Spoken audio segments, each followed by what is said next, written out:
Hello and welcome.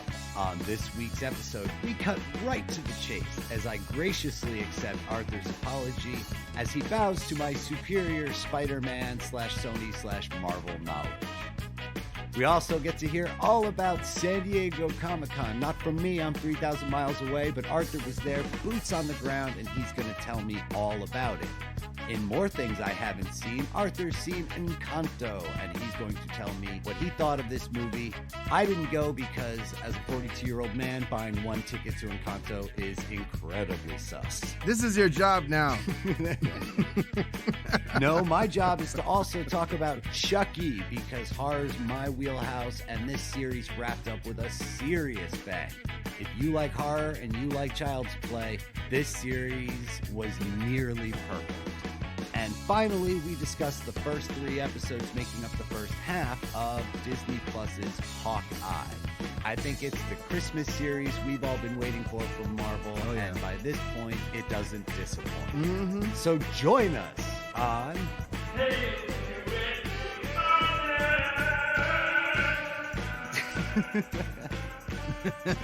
that strangely read to me as like Cleveland Brown from Family Guy. Oh, Peter. That's amazing.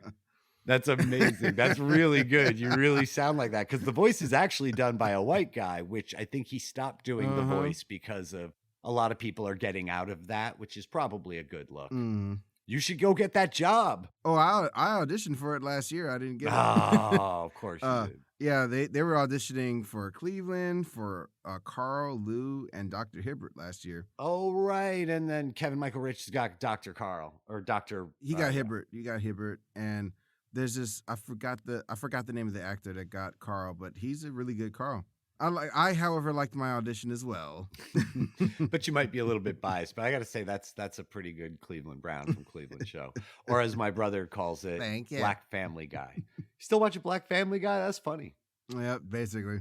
No, straight. You know, I think it's better than Family Guy because it doesn't do the rando cutaway jokes. When it does cutaways, I think they're better integrated into the script. But that's neither here nor there. How the heck have you been?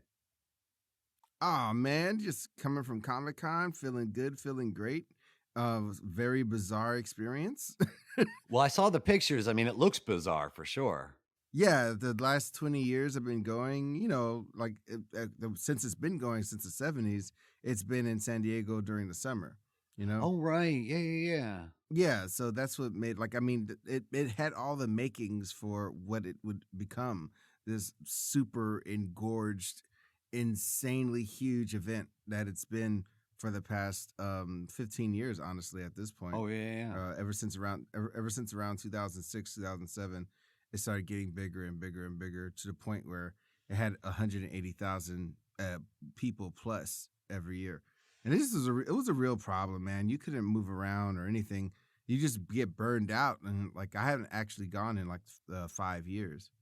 You know, but you know, coming out of a pandemic and there being no Comic-Con last year, you know, it was like going back and forth whether they're going to have it, because you know they didn't want to create a crazy COVID scenario, you know, but they were waiting and waiting till a lot of people got vaccinated, and honestly, when it came down to it, there was no way for it to be the big event that it usually is in the summer, because, you know, especially with panels and celebrities, like everyone's like at home with their family for Thanksgiving. Yeah. Oh, that's a good point too. It is Thanksgiving weekend. Oh yeah, so only the most hardcore people came, and you know, not a lot of people could like travel out of like, you know, out of different countries and stuff to come. So it was like at half capacity, bro. It was like bizarre and comfortable.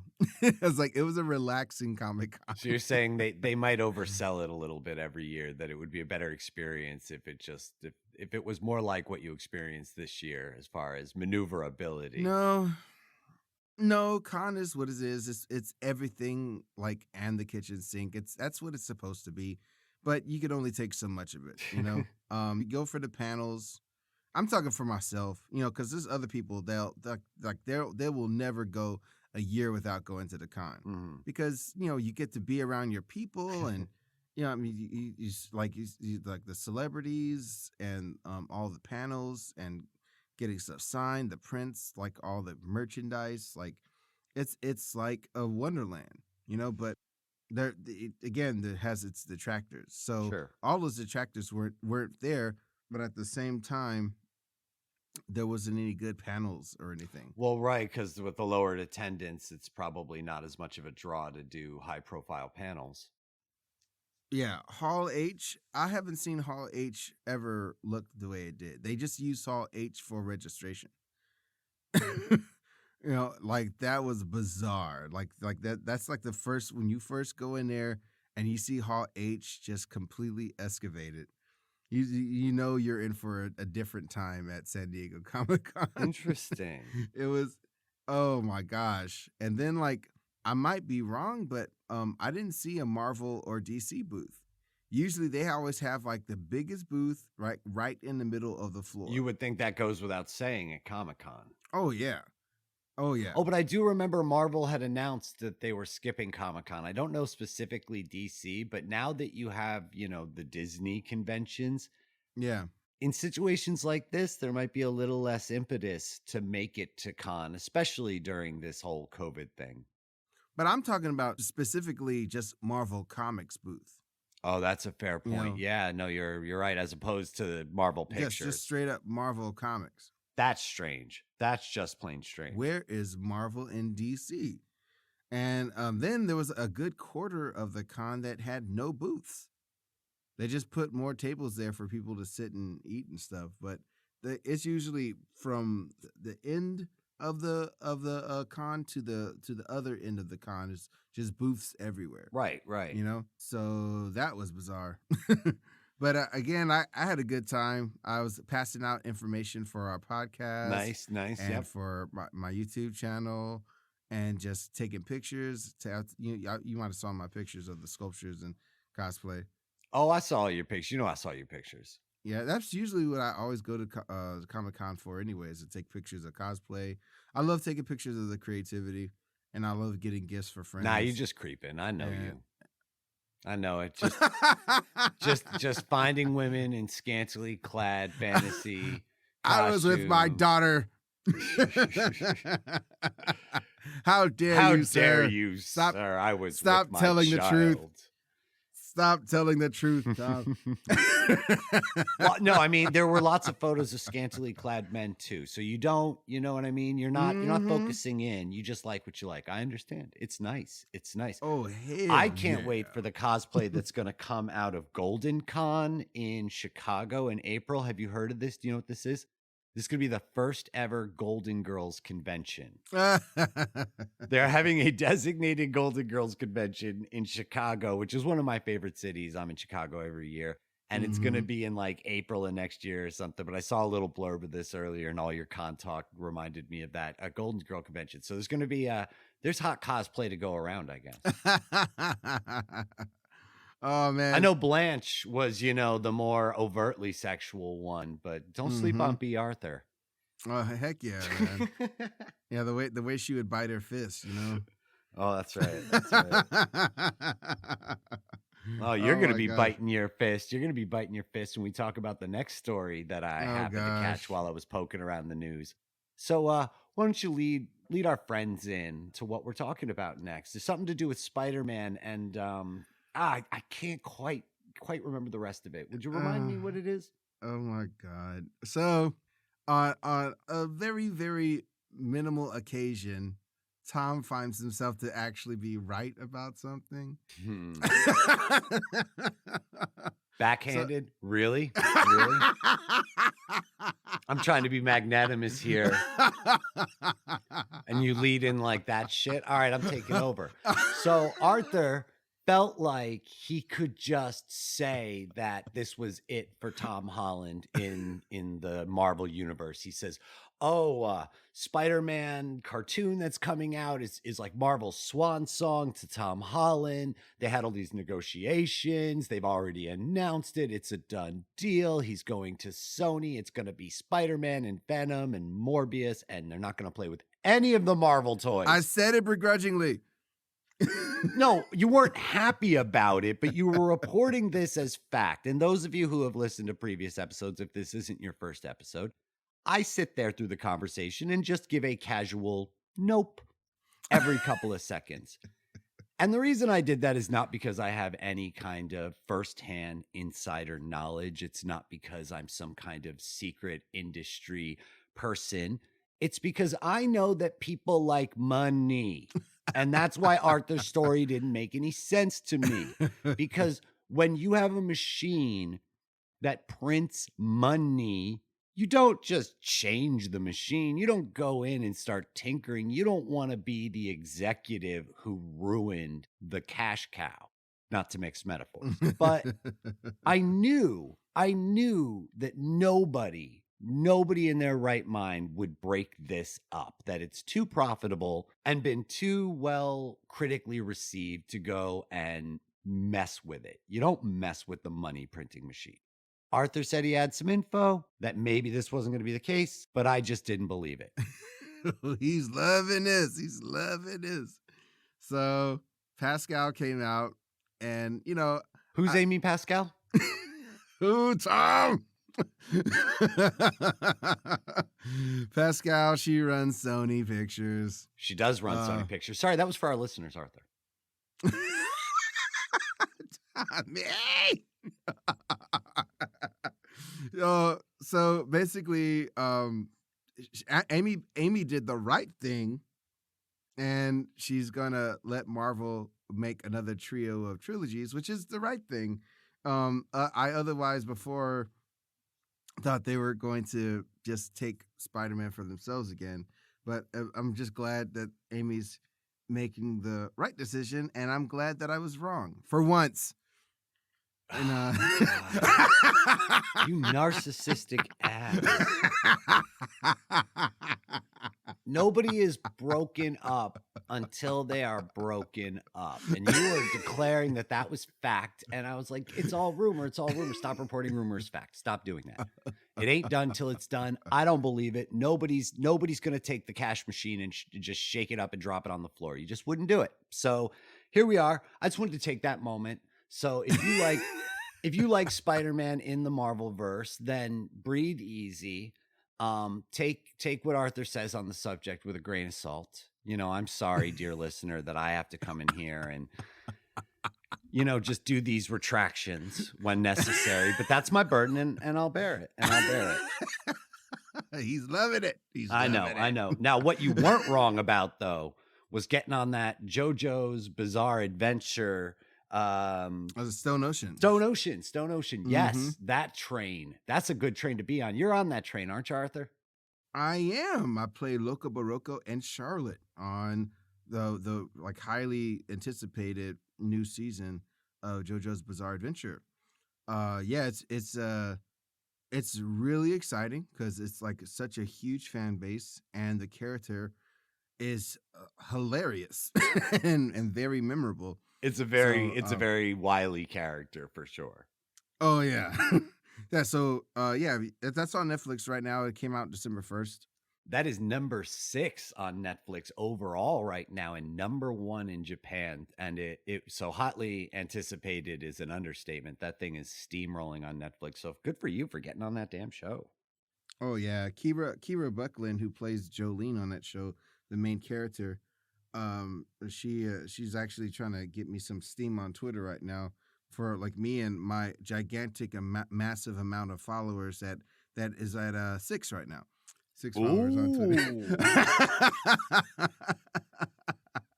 So not some traction on Twitter, but like any traction. That's okay, actually, because we got a little bit of a bump from what you did at Comic-Con. I meant to mention that. Oh, really? That we did. Awesome. We got a few more listeners from that, so that was good times. Good work. Good work, sir. Good. Yeah, I'm going to con this weekend too. They have LA Comic-Con, and I'm gonna get the word out some more. Nice. So that's coming out. Some other things are down the pike for voiceover, but I'm really happy about the recent video game and JoJo. Mm-hmm. It's fantastic. Yeah, it's fantastic. Nice. So yeah, you get out. So you just got out to San Diego Comic Con. You're going out to LA Comic Con. I don't get out very much. I've been mostly home. Just like I've been practicing the ukulele a lot recently. That's my new thing is like doing classical Oh, nice. renditions of ukulele, like Christmas carols and stuff. Because I like that sort of thing. And Rachel got me a nice ukulele about a year ago, and I had been teaching myself how to play it. I play guitar and I play a number of other instruments, but it's tuned Mm. differently. And but Yeah. I've been staying home. We got this new COVID variant running around, and it's been kind of quiet. This is my quiet season. It's gonna pick up a little bit. I got some stuff to do next week, but I'm mostly hanging out at home and playing the damn ukulele, which is a good time. But you get out the house a lot. Like you go to how often would you say you go to the movies? Like a week? How many movies do you see in theaters a week? I at least go once or twice a week. Depending on what's out. Now, I did want to quickly say that Tom's a great musician, and I suggest Tom that you put some of your music on our Instagram. Ooh, Just like maybe I'll do that. I'll yeah, record some a little live Christmas plays. carol thing, and I'll put it on the Instagram for Christmas because we got Christmas Oh coming yeah, up. oh yeah. You got to share your music whenever you're doing a little ditty on the ukulele. Yeah. I'm not bad. I'm getting to be okay out of it. Like I That's played guitar awesome. my whole life, but I'm having a good time with the ukulele, and I will definitely post some music on there. And you're a musician too. I should post you singing Tenacious D on our Instagram. I should post something on our Instagram. Fucking something. God, I'm sorry. I'm Yeah. sorry. I swear I want to get around to more, but I got stuff going on right now, which is part of why I don't get out to the theaters anywhere near as much as you do. And also, I don't have a lot of movie theaters near me. Like I'm in New York, but I'm sort of like, let's put it this way, the ones that are near me suck so badly. So I have to travel to go see a movie, which is why I always find it funny when you're incredulous that I haven't seen a movie in theaters, as was the case with Disney's Encanto. Now I know about this movie Oh yeah. because I saw a trailer for it when I went to go see the Eternals. I didn't really know anything about it, and it's a Disney movie about a magical house that suddenly starts to lose its magic, and everybody who lives on the property or around this area, I'm butchering this. This is me butchering it. Gains magical powers except for one little girl, and it turns out it's the little girl who doesn't presumably have any powers, who has to then go and save the magic. Is that pretty Yeah, close? Pretty close. yeah. It's pretty All right. Well, close. I saw the trailer Um, once, so I'm doing my best here. so the deeper issue with this movie, which I think is one of the best things the studio's ever made, is first of all, there's a lot of people of color in this thing, which is always great, you know. Um, but what has been happening and what tends to happen when a group of minorities kind of finally get their shot at something, whenever they're making the story, the whatever culture that group of people is used as like a center force in that thing, you know. So what's great about this is that this is a story that could happen to any family, and their culture just enhanced the story. Okay, so the story doesn't revolve around their culture. There is a story that could Yeah, translate across cultures, and their yeah. culture colors the tenor of the story. Nice. It just means so much to me because it's having these people being people and not just a novelty. So because if you bring that, like, if you bring that idea to Coco, um Dios los Muertos was like a showcase of that movie, you know, versus the people. And you can make an argument about that because that's a great movie too. But it's just like, okay, like, are you gonna find every different cultural thing about that people and base the movie off of that versus just focusing on the people themselves? Yeah. You know, it's just that's always kind of something that's happening with a lot of these things made by these like largely like white led studios. And that's kind of a thing about America anyway. We put on all these different headdresses and cultural holidays as a novelty without really understanding what it means, where it comes from, you know, and All of our it, white it gets it get listeners need to remember that on Cinco de Mayo. Keep that in mind.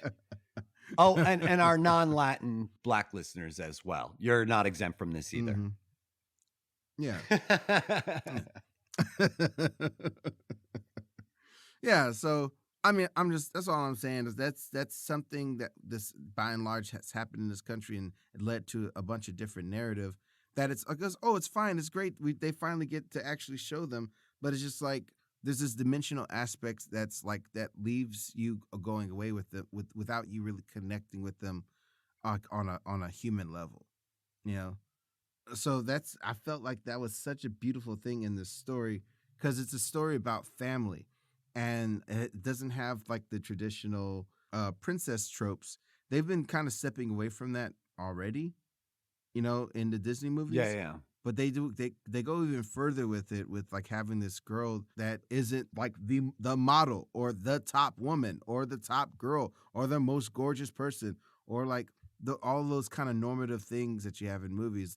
Like and you see how great and resourceful and amazing that she is. Yeah. And it's so beautiful. It's so beautiful. Like they do something into this movie that just made me freaking choke up what they do for this girl at the end of the movie.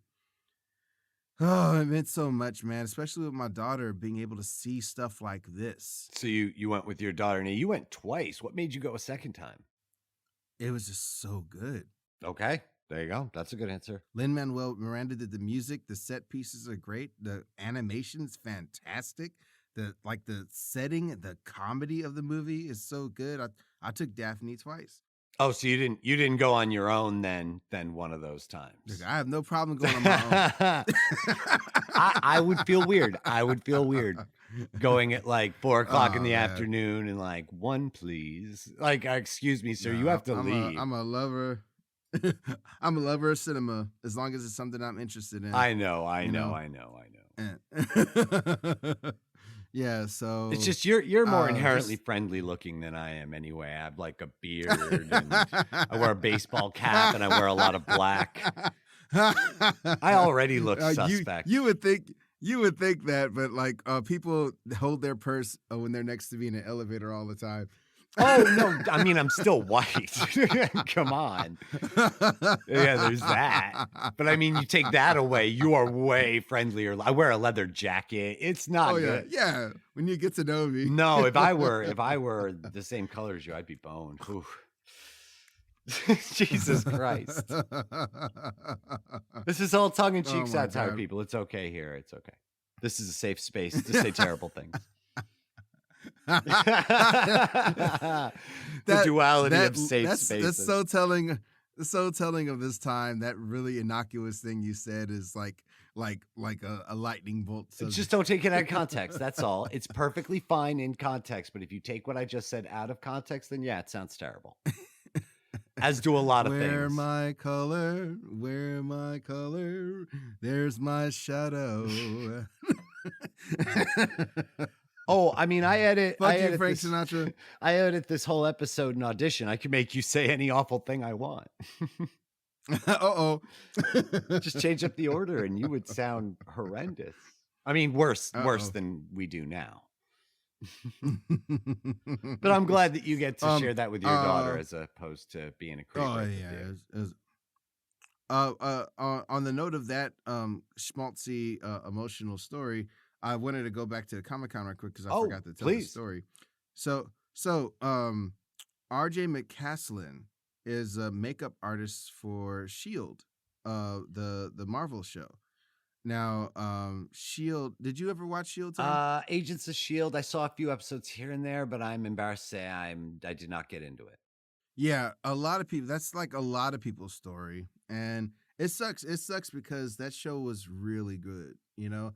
And I'm so glad it was able to stay on as long as it did, you know?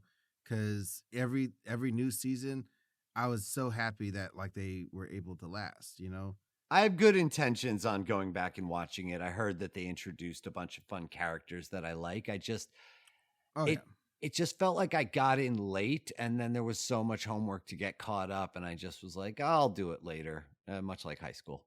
And then I never did. But I will. One day I will. So this guy was walking with his son and his son had this really cool Venom symbiote. You might have saw that on my postings. Mm-hmm. And it was just cool, and I was just like making videos and having fun with him. And then I noticed the father had a T-shirt with the android character, the android alien character that was on the later seasons of Shield on his T-shirt, and of course I recognized it. And he's just like, "Oh my God, deep cut," you know. Mm-hmm. And he started saying that he was the makeup artist for all of the seasons of Shield. Cool. And I was like, "Whoa," you know. And it was just great meeting him and talking to him and rapping with him about Shield and stuff and what it meant to me. I mean, that show on many occasions made me just break down crying. Like that's how powerful that show was. With a lot of the different impactful storylines that it had, and telling my story, he reaches in his backpack and he grabs a Shield medallion, and that only like 6,000 of them have been made. Yeah. And he gave me that medallion, and I started choking up, man. I was like, because that show meant a lot to me. And I just didn't expect that to happen, To have that dude hand over some insider shit. I mean, honestly, that's just the kind of magic that happens at Comic-Con. That's awesome. You bump into your favorites. Everybody's there for the love of the thing. You don't usually have a bad experience at Comic-Con. Right on. Not really. Like it's. I'm speaking for myself because I'm sure everyone has their situation, but like when it comes down to it, when I notice the energy that's there, I just see happy people. People always they'll stop and let you take a picture of they're there to be photographed, That's true. I mean, you don't dress up like that and then get mad if people look at you. Yeah. And I mean that. No. That is, again, that's one of those things that could be taken out of context. I mean, if you dress up like a character in a costume, not provocatively. Women, if you want to dress provocatively and not be absolutely gawked at, that is your right. But if you dress in a provocative Black Widow costume and go to Comic-Con, then you deserve to be comfortably gawked at, not uncomfortably. Yeah. I mean, I feel like, that sort of dress would have stopped a long time ago if those people didn't feel comfortable at the con. Right on. So like, I mean, that's the thing. Like, it's just like people, and usually people that do that, they're very comfortable with their body. Oh, sure. I mean, in any situation, Yeah. So yeah, that moment, I'll always remember that moment. I think they only ask that you please don't touch and please do shower.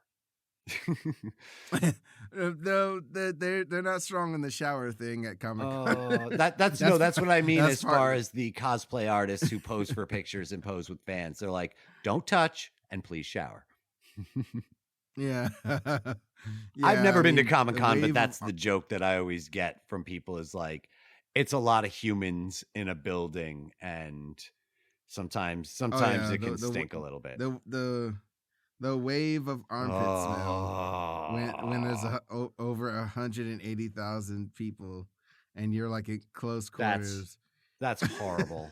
That's horrible. I've never been to a Comic-Con. I have been to one in New York City. I went to FlameCon one year, which is the LGBTQ plus Comic-Con in New York, because one of my favorite podcasters was tabling. And so despite not being a member of the LGBTQ plus community, I'm a big supporter of that community. And so I went to FlameCon and I had a pretty good time. It was a darn good time. You don't have to be gay to go. It's a good time no matter who you are or what your orientation is. And I met my favorite, like the podcast that got me into podcasts. And I had a really, really good time. And the people there were largely very well bathed. Yeah.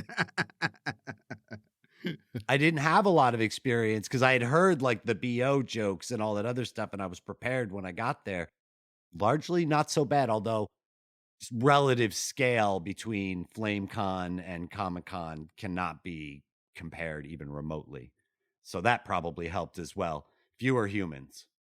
Speaking of bathing, did you think Chucky was in that bathtub? Oh, you trying to lead into the next discussion without giving our audience any context. I give you a B.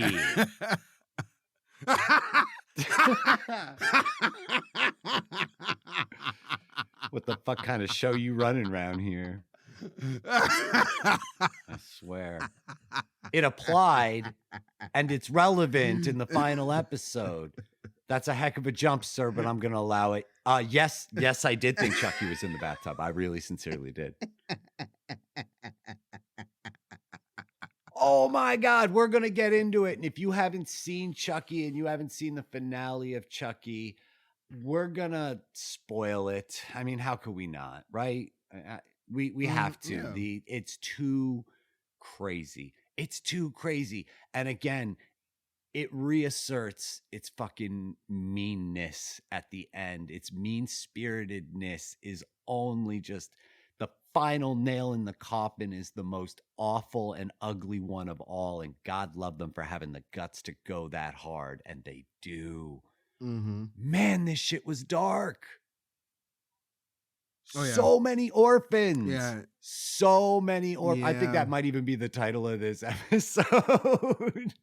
So many orphans. I mean, that was honestly, it's kind of one of my issues with it. With so much trauma, you know, like the furthest you could go with trauma, I feel like in a series is what they've done on Walking Dead, where it's just like, you know, the main guy was just left so broken and shattered and stuff. He had the correct sort of acting that would meet that sort of trauma. Yeah. It was hard to see that with these kids, the amount of stuff that was happening, like with all of them losing their parents. Like, I don't think that they were appropriately like emoting the way that, you know, some human would in a lot of these circumstances. See, you and I tend to disagree on that, because we had that same sort of discussion during Shang-Chi, and I didn't butt up against that at all. I don't know.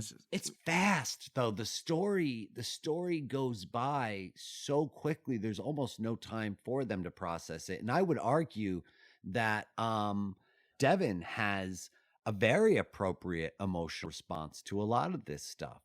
His whole arc in the final 2 episodes is defined by his coping with trauma. So you got to give it to Devin. Yeah. I mean, like they definitely, it's not like they're terrible, but it's just like, I don't know, there's just something missing from, like, I mean, it's like not all of them should be handling it at the same like level. Yeah. You know, I mean, what's the name of the blonde Lexi girl? Cross is her character. Yeah. Yeah, Lexi, I mean, she just like lost her dad like in a terrible way. And she's not able to deal with it. Okay, no. I'm going to shut that shit down, because because that happened with like 11 minutes left in the episode. Her dad is dead. I mean, both her parents are alive for 99.5% of the entire series. So I will argue that you're right in some regard as far as how some of the characters deal with it. Her dad is dead for like a grand total of 10 minutes. So I'm not too worried. That doesn't bother me. That feels really hypercritical, sir. I have to be honest. But that's what we're doing here. I mean, like that's the thing. That's the thing, though. It's just like in order for us to feel something, we need to be dealing with characters that are feeling something, and it's like I feel like there's a disconnect sometimes. You know, that being said, I just love the plotting of the series. Period. All the machinations of Chucky's plan. It's so funny. Like when he's talking to the other Chuckies. How young are we talking? Can we do 5 years old? Well, I thought that was all right. So let me rewind for just a second and lead people in who might not be familiar. So USA and Sci-Fi recently partnered up to produce a Child's Play television series, an 8-part series called Chucky. This series just wrapped up with the 8th and final episode. If you're unfamiliar with the series, we're going to spoil the heck out of it. What are you doing here? But listen anyway, if you find that sort of thing fun, because even spoiled, this shit is madness. And number two, you can go back to last week's episode and get a much more cohesive synopsis about how this whole series begins. But in brief, we have a young boy. His name is Jake. He encounters Chucky. Chucky convinces Jake that everybody is terrible, which largely they are, in an effort to get Jake to start killing them. Jake declines. Chucky makes his way around, secretly revealing himself to any number of people in an effort to also get them to start murdering people. He, all the while, is also murdering people as well. Mm-hmm. And my reference earlier to Too Many Orphans, we have 4 child actor main leads in the show: Jake Wheeler, Devin Evans, Lexi Cross, and Junior Wheeler, Jake's cousin. Most of these kids are going to end up orphans by the end of the 8th episode. And it's totally fucked up.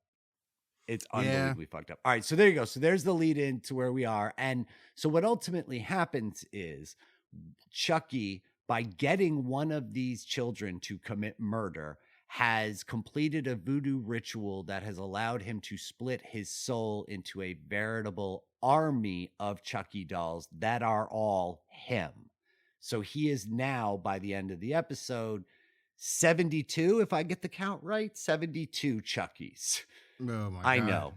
It's fucking crazy. This is like some shit you would say trying to explain a Marvel movie, but here we are in a world with 70 some odd Chuckies, and it's amazing. I'm surprised they never did this as a plot before in one of the movies. They did. The final movie, Cult of Chucky, has multiple Chuckies. This is where he learns the trick. In the final Child's Play movie, he explains that he has figured this out through some more voodoo research, and there are multiple Chuckies who terrorize in that movie. It's amazing. So yeah, no, this is established canon, my friend. Yeah, cool. Yeah, that was my favorite scene when he's talking to the row of Chuckies, determining how young a victim. He's like, we don't kill babies. That's just, oh my God, that's evil. Which you like Chucky through this whole series. You kind of fucking like him. I'm not a monster. That's such a great line. That's such a great line when he talks about his, LGBTQ plus tolerance, and the kid's like, you're totally cool with your kid being gay. Yeah, I'm not a monster. And then again, when he's like, we don't kill babies. And then he's like, well, there's a fine line for babies. I felt though that dialogue ended a little strangely and abruptly. I feel like there are multiple cuts of that scene out there somewhere, because then they translate just into him like chanting and laughing and all of that. So I like the oddness of it all, and it's just really funny, So I just really like that part. One thing I want to talk about though is the vigilante character that was like the first kid in the Child Play series, Andy Barclay. Yep. What did you think about his acting? Like, did he feel a little wooden to you? So the guy who is Andy Barclay is not a professional actor. I'll say that in quotes because he plays one of the most iconic roles of all time. But yeah, my understanding is he has not made acting his profession. That's what I imagined, because every time it come to them, there was like, I feel like him and the woman that plays his sister. Yeah. Yeah, I feel like it's how I felt on the first season of Cobra Kai. It's like they're bringing these guys that haven't acted in 30 years or whatever. Right. And that's what that's what it feels like.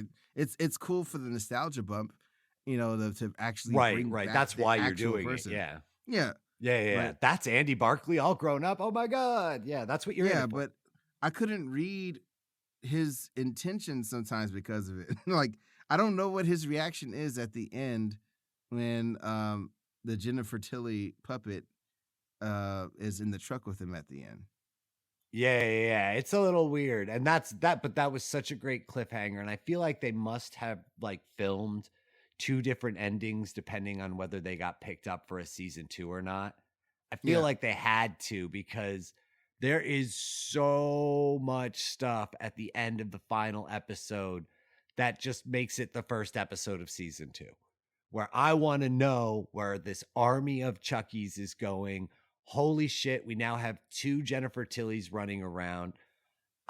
Where are all these kids gonna live? They don't have parents. That was a great, just to diverge for a moment. That was a great moment when Jake is talking to his boyfriend Devin, and he's like, "Where are you gonna go?" And he goes, "I don't know. Wherever orphans go is where I have to go now, and I don't know what that is." Like the uncertainty of that moment and the exasperation that Devin has at the prospects of not really knowing what's going to come next, but that he's dealing with the reality of this situation, which all of them at some point are going to have to deal with, which is like, fuck, I'm a goddamn orphan now. Now, all that being said, Jake Wheeler is about to be one rich ass orphan, though.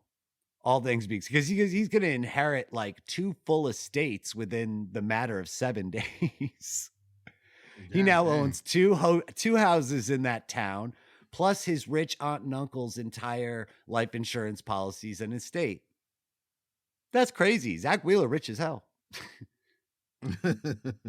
That's probably not the point of the show. Oh yeah, probably not. Probably not. Yeah, all in all, it's such a great. I feel like there's some loose ends, like with the teacher. The teacher was accused of all of this. Yeah, there was a lot of foreshadowing there, and then nothing came of it. Yeah, it's just like, what grounds was she to be accused of anything? That was weird, first of all. And then, why did they just let her out once Devin's mom died? I mean, I guess that makes sense when there was more killings happening after the fact, actually. Like, ain't nobody seen Scream. Yeah. Well, more people died. Best let you out of jail. Sorry about that.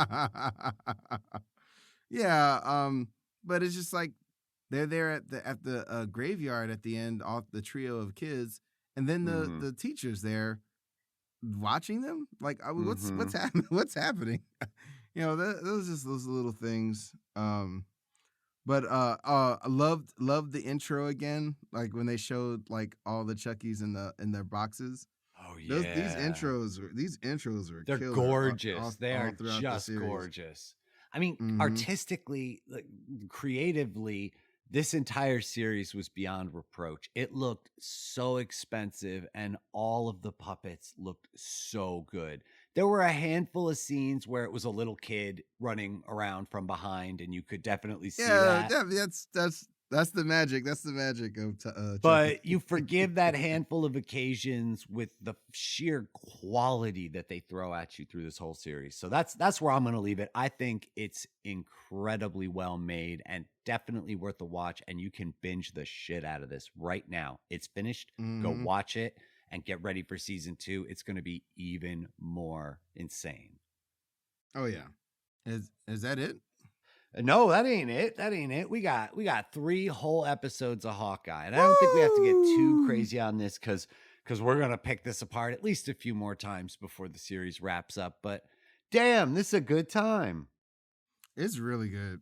I mean, Marvel has just knocked it out of the park. Disney and Marvel, they just knocked it out of the park this year. They have fully entertained us all year. Like I don't think any company's ever done that before. Like, I mean, in some ways Disney's have always done that, but not to this degree, where it's like, like from month to month, from like, every couple of months, like as another series, like devoted like to in the same world and stuff with movies interspersed. Yep. Like, this is such a crazy an amazingly well coordinated and well made machine, and all of it's good. I mean, Eternals is fair, but otherwise, like, they hit you with WandaVision, Loki, Falcon and the Winter Soldier, Shang-Chi, all that shit, straight bangers. I also argue Black Widow, like, shouldn't have come out now. It should have came out 5 years ago. I feel like an asshole for skipping Black Widow too. Yeah, Black Widow they gave us. I almost forgot about her. Yeah. That movie was a little forgettable. But this is very kismet though, because it wasn't supposed to be like this. Half of this stuff was supposed to come out last year. Yeah. So I mean, I feel like we're gonna be at a loss next year when they go back to the regular schedule of like maybe 3 series for the whole year. No, that we are never going back to the regular schedule. She-Hulk, I Am Groot, Armor Wars, Ironheart, What If Yeah. Volume 2, come on, Falcon and the Winter Soldier Season 2, you know, actually Captain America 4, but I mean, they're working on, we did a whole episode where we talked for 40 minutes on everything they're working on. There's going to be no lack of stuff. Plus 3 new Spider-Man movies. I know there's gonna be no lack of stuff, but it's not gonna be like this year though, man. It was what was it? 4 movies? 4 movies, 6 series. All right, that's fair. That's pretty fucking insane. Freaking crazy. They can do it. Give it all of it. I want all of it. X-Men 97, all of it. Mm-hmm. Good times. But this though is the first thing that I can distinctly remember as being like Christmas themed, which is so much fun right now in December as we're getting into Christmas. Iron Man 3. Oh yeah. That is Christmas Shane themed. Black. All of Shane Black's movies are Christmas themed. Yeah. No kidding. I never really thought about that. Yeah. Kiss Kiss Bang Bang, The Good Guys, The Nice Guys. Every one of his movies is the Christmas. That's his director signature. All right, so Iron Man 3 was Christmassy, but I don't think of it as a Christmas thing. This is inexorable from Christmas, and especially for me because definitely. It's New York City Christmas, which is... Oh, heck yeah. No matter where you're listening to this, I'm sorry. New York City Christmas is the best Christmas.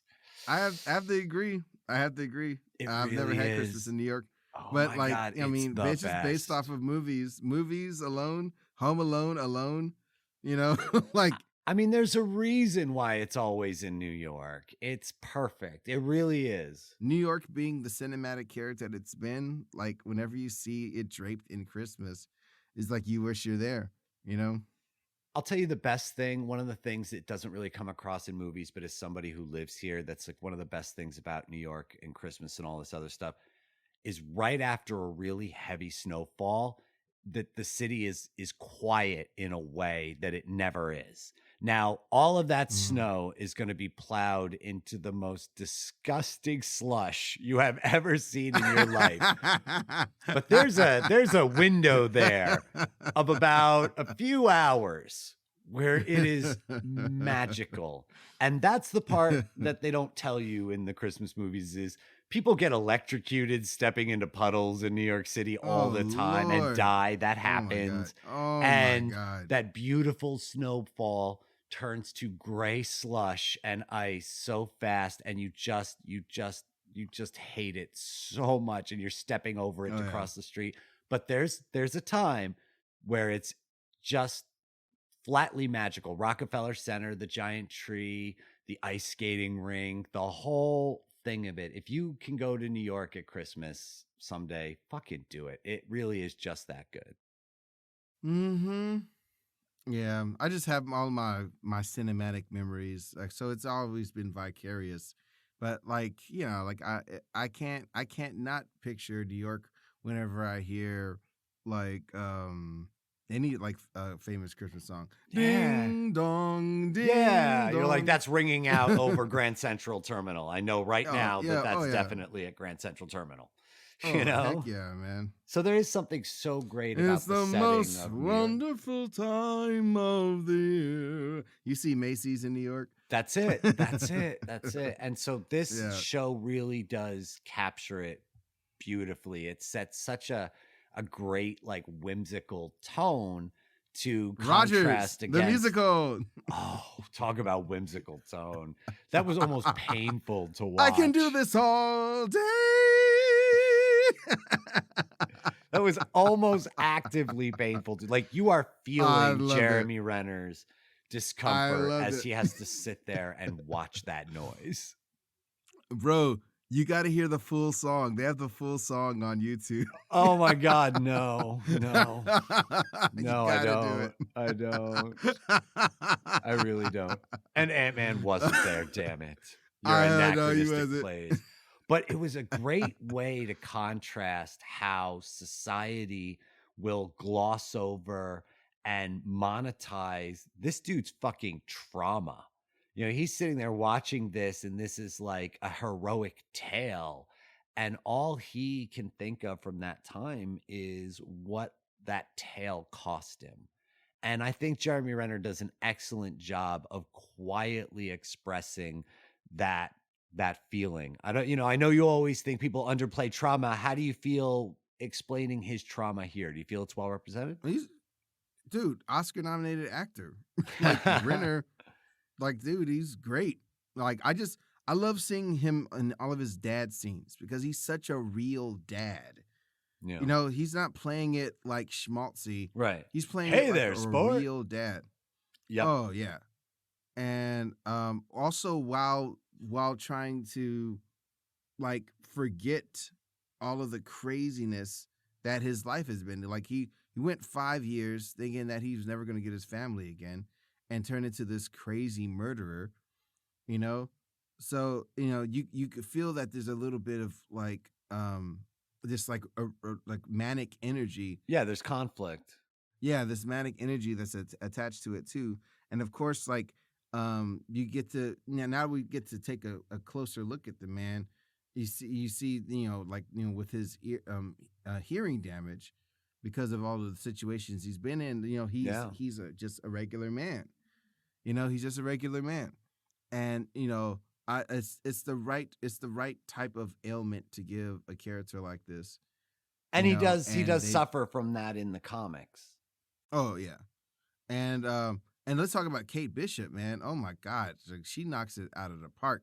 Like just the intro, she's so good. I feel like Haley Steinfeld plays it just a little bit too over the top sometimes. Sometimes it feels like a little bit much. I'm enjoying it. I'm not trying to be hypercritical of it, but sometimes it feels like a little bit much, just a touch.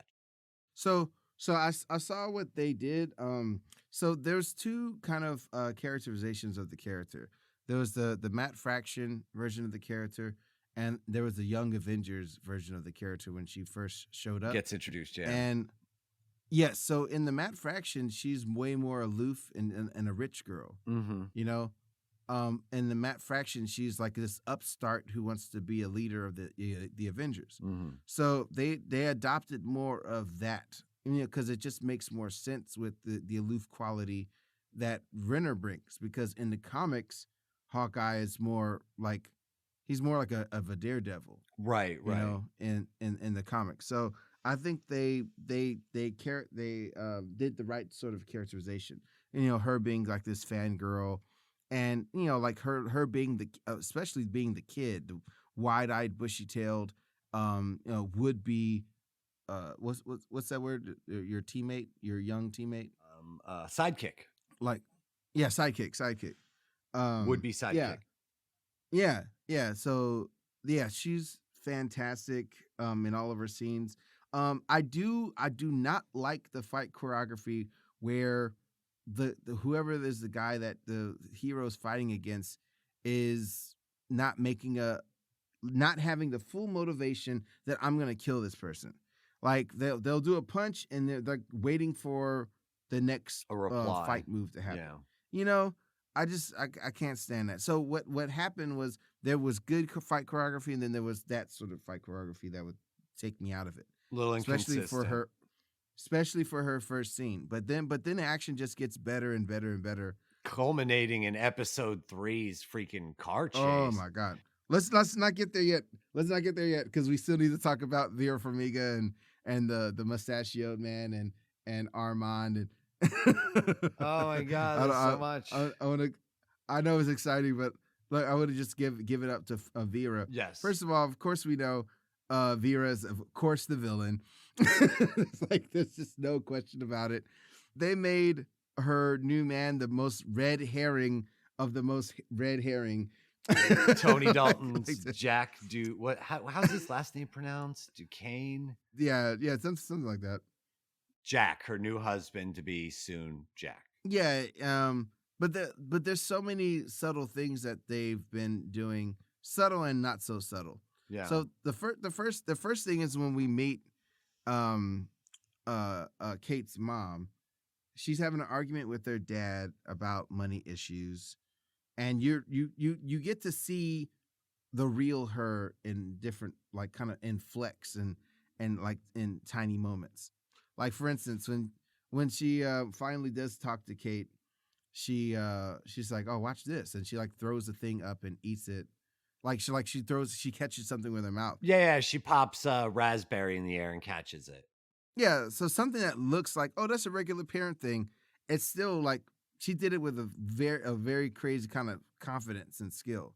Of course, and everybody so far on that side has been in some way crime or mob affiliated. You know, they're at a Yeah. fundraiser where there's an illegal auction going on underneath.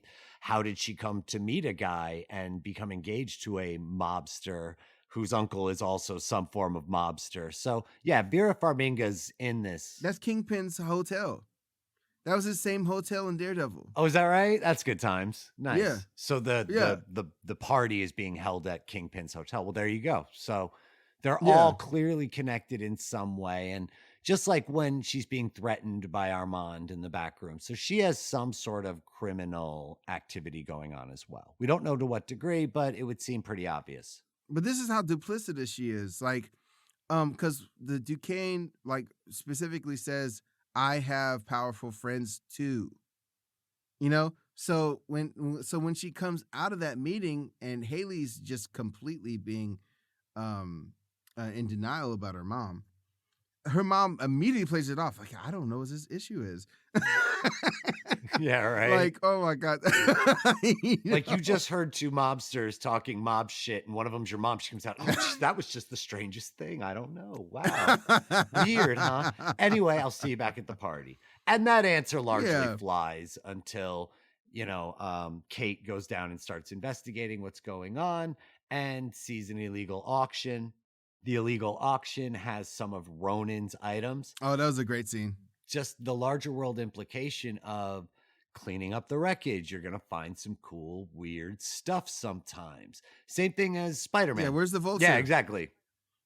The Vulture from Spider-Man. Or they even reference that in Daredevil, which is one of the things that they say that comes about the rise of crime following the Battle of New York. That construction corruption goes through the roof, and that there's a market uptick in organized and street crime following 2012's Battle of New York. So all of that ties together very nicely. Oh yeah. Yeah. I love that. I love all of the kind of fun and games of Kate's slipping in as the waiter and talking to Carl and losing him and all that stuff. I don't know why she would ever speak to the Armand character with her actual voice without trying to like cover her voice. That was something Rachel and I always laugh at this conceit, which is Rachel's like, if you showed up in a supermarket with a hooded sweatshirt on and a COVID mask, it's not that I don't know who the fuck you are. This guy has presumably been staring at photos of her at his fiance's home every day for half a year. Mm-hmm. Just because she's wearing a hoodie and a COVID mask doesn't mean like, who is that stranger? He knows immediately who the fuck it is. Why would you open your mouth and only confirm it? Yeah. So I hope later on we have him say something like, did you really think I didn't recognize you? We need that line later. For sure, we need that line. Yeah, I think Marvel has been a very anti secret identity, like for the whole run, because it's just like you make the characters super stupid, if they can't figure this sort of stuff out, So, but the fact that she, is, I guess it speaks, like, they make a thing about her overconfidence, even in the intro. I love that intro because they tell so much about her development without having to have scenes about it, but there's a point where she's standing confidently and the other guy just like, gets her with the sword. Quick aside, I would love that intro more if David Aja got a paycheck, quite frankly. Yep, that's been a thing in the news. So much of the artwork surrounding this this whole series is aped 100% off of all of his work. And I heard in the news that he wasn't happy about it, so I just wanted to take a moment, throw a little support behind him too. We're artists, and when people make an entire freaking show based off your illustrations, there should be some kind of check in it. Yeah, they've been doing that to all of the artists. Like they've been aping their styles. Like it seems like they're only really giving real credit to, like, whether it's Stan Lee or Steve Ditko, one of those guys, Kirby. Yeah. It seems like only after you're dead and they don't have to pay you residuals, they start really giving you the credit. They gotta pay to the estate. I mean, that's the whole Stan Lee fight right now. Well, Kirby thankfully won. His family, I think, won in court $28 million a couple of years ago, something like that, and Ditko as well. But it is interesting the way that the whole thing revolves around Aja's art, and he didn't really get too much. What was a funny story was Ed Brubaker, who wrote the entire Winter Soldier storyline that the Captain America 2 is based on. Well, they gave him that check for $5K. Yeah, he said that he gets more off residuals for his background part in that movie than he ever got for writing the original concepts and story. So crazy. He's a background actor in that movie, and he made more off that than he did creating the story. But anyway, that ugliness aside, pay your creators, pay your artists. We're starving out here. Yeah. But yeah, so they get through that whole thing. And she escapes. She gets caught on camera. We gotta talk about Pizza Dog for a second. How adorable Pizza Dog is. Yeah, it's funny they led with that. I always knew him as Lucky, but I remember he actually did have a name before Hawkeye names him Lucky. Can't remember what it was in the comics, but I'm not sure it was Pizza Dog, but it could have been. Yeah. I mean, they're kind of doing a little truncated. Well, of course, they only have 6 episodes, and it's a lot to get through. Yeah, I mean, if you look at the Hawkeye series, like, I mean, he's not really tussling with his family. He's like this burnout in his New York apartment and stuff, Yeah. I mean, you can definitely see how done with all of it is, and how it is tough for a guy who made his living as a spy to now be represented by an actor on a Broadway stage. He's like, this is the antithesis of what he worked his whole life to achieve. And that duality and that conflict and that just overall kind of Danny Glover from Lethal Weapon just doneness with all of this shit comes through so well. He does read so much like that cop who just can't retire. Yeah. Like, damn it. And he does that. He does it beautifully. Yeah. So all that being said, leading into episode 3, where like things are really ramping up, like that action scene. Go ahead and talk about the action scene because it was fantastic. Oh, that car chase is amazing. The big thing that I've seen a lot of in this show is unbroken shots. They're really into the long shot on the oneer. Show. Yep. And this car chase is no exception, where you get the 360-degree view inside the car, which when Rachel and I watched it last night, we're just like, what? Yeah. Get out of here. And then somehow the shot follows her out the window after doing the 360 in the car. It's such a good shot. I'm not a big like camera angles guy, like, ooh, look, they Dutched the camera there. Like I don't notice that sort of thing very often, but I did notice that shot. It's very conspicuous and very cool. Yeah, it was a female duo that directed this episode. Bert and Birdie. Yeah, Bert and Birdie.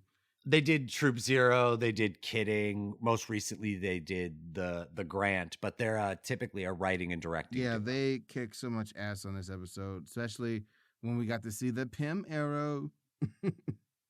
Oh yeah, that's why this world needs damage control, because now somebody has to go check the structural reinforcements on that bridge. Do you know what that's gonna do to traffic on the east side of town? Do you have any idea what you have done? Right, that bridge is gonna be down for months. Yeah, this is going to have ramifications from Wall Street to Randall's Island. This is not good for the city, Hawkeye. They needed to get away. But it was awesome. We gotta talk about Echo. And we get introduced to Echo, and we get her whole origin. I mean, the whole first half of episode 3 is Echo. Oh, so good. And Echo is a mob lieutenant, essentially. Mm-hmm. We find out that her father was killed by Ronin, and so she has a very special place in her heart for him. She has the mysterious uncle. And it's the Kingpin. Yeah. It's because in the comics, she is like the adopted niece of the Kingpin. Mm-hmm. And then in the comics, actually, it's the Kingpin that kills her dad. Yeah. But, you got to change some stuff up. But yeah, so I is think they're still definitely a Kingpin associate. It's no question. It's Vincent D'Onofrio. It's the Kingpin. I think they're still going to do that. They're establishing that other people can wear the Ronin outfit. So we'll actually have to see about that. Because that was a very gnarly scene of all the murder that was happening in there, and it just seems like a very, very calculated hit for it to be Hawkeye. Well, that's what he was doing. I mean, and he knows a lot about it. Oh, these people were killed by the Ronin because of X, Y, and Z. Like he seems to know an awful lot about why her dad was killed by Ronin. So I think he did it. I do think he straight up did it. Well, we'll see. I think he is a calculated assassin. I think if they're going to be involving Kingpin, they're going to have some sort of betrayal. So. Ooh, you know what I got? If it's not him, okay. If it's not him, it's boyfriend Jack as the swordsman. Well, yeah, that's what I'm saying. So you're thinking it's boyfriend Jack who killed her dad? Either that or probably freaking her mom. No, I don't. Ooh. Could her mom have been the Ronin at one point? Yeah, that's what I'm saying. Okay, I'll buy that. She got a bunch of swords in her house too. I'm with it. Yeah, so it's going to be one of them, but it's not going to be Hawkeye. I mean, there's nowhere for the story to go, because it's just like, yeah, I killed your father. It's like, okay, I guess we're gonna have a fight to the death. No. No, there is somewhere for it to go. This is a Christmas story. This could be about forgiveness and atonement. Oh, hell no. Not with 6 episodes. No. You're right. Ah, shit. God damn it, you're right. And we haven't even gotten Florence Pugh as Yelena coming in as the new Black Widow. Coming. Like, we already have more characters that we know are getting introduced in the next 3 episodes, and they got a lot of ground to cover. You're probably right. Exactly. Because we have Hawkeye dealing with, understanding and resolving his past and coming to grips with who he was and what he had done. Mm-hmm. And there could be a story in there for atonement and for forgiveness, but we don't have the time for that kind of nuance. You're probably right. Yeah. So, I mean, he says a very interesting thing to the tracksuit mafia, and Echo about like Ronin being killed, and Natasha did it, So, well, it's the Obi-Wan Kenobi answer is what it is. But I'm thinking there's something to that, because at some point he lost that uniform. Well, we know we know when he lost it. He lost it when Thanos bombed Avengers Complex. But they stayed in the auction, found in the wreckage of the Avengers Complex. So when Thanos comes through time with the tech that he stole from Nebula, the first thing he does is he blows up Avengers Complex. That's where you get War Machine getting pulled into the wreckage and Giant Man and all that stuff. That's where he lost it. I think it was with his personal effects and lost in the wreckage. Okay. Well, we're going to have to see how it unfolds. I can no prize that one. Yeah. We'll just have to see like where it goes. I don't think the story benefits going anywhere with him actually being the one to kill her father, because there's so many other characters that need to be responsible for something. Yeah, you're right. We got to give everybody else something to do. Yeah, of course, Haley has to have the shocking betrayal of her mom. It's not so shocking at all. Oh, yeah, and that all of this wealth and privilege that I've enjoyed is now dirty. Yeah, and now she'll have something to atone for. She keeps talking all about it. It's like, I wasn't born in this, and take it from me. You got to kill people sometimes. It's going to have to end up with Kate Bishop and Echo realizing that they are the same. Yeah. That they're both the same.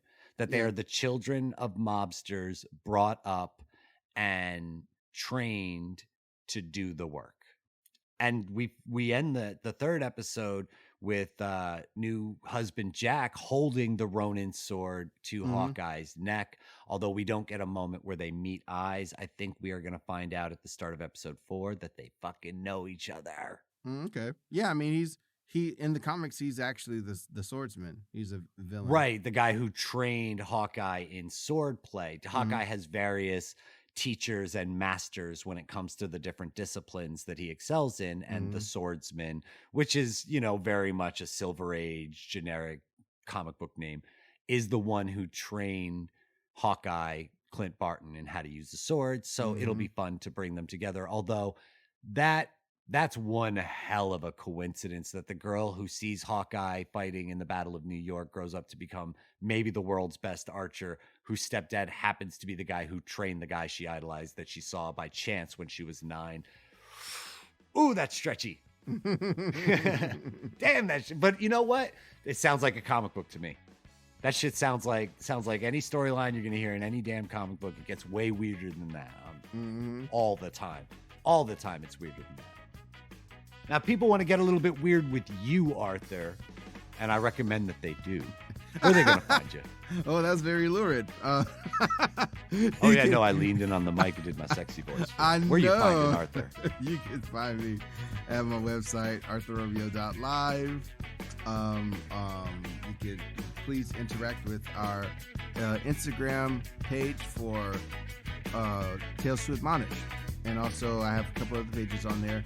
My Draw Really Awesome Wow page, which has, of course, the YouTube counterpart, which I'm updating with a bunch of fun things on there. And yeah, what about you, Tommy?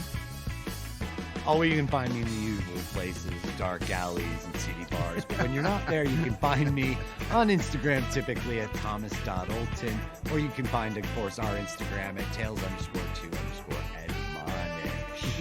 And yeah, so please join us next time on